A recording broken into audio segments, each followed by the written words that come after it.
今日為大家帶嚟一部由頭爛到落腳指甲嘅電影，憑住無限量嘅劣評，令到全中國人都想入場觀摩，帶嚟超過3億嘅總票房，有全亞洲首席爛片嘅美譽，《天機》富春山居圖。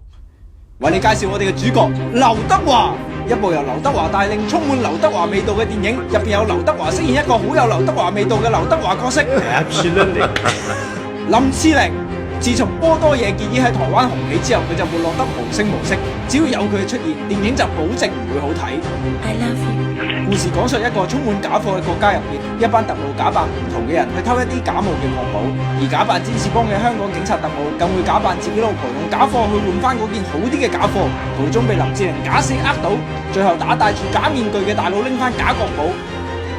其實故事係點根本唔重要，全片不停出現女，只要你當佢 A 片咁睇，觀感就 fit 晒。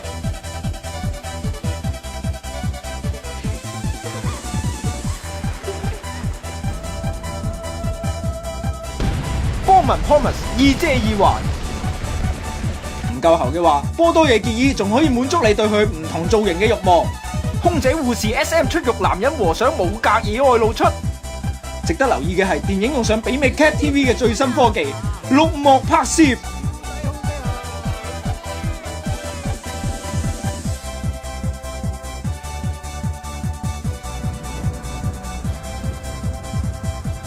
屌你個睇翻 Cat TV 唔好！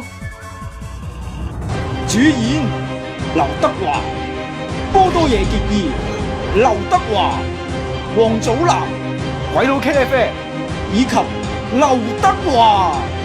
天機、富春居，屌點解次次啲名咁難記啊！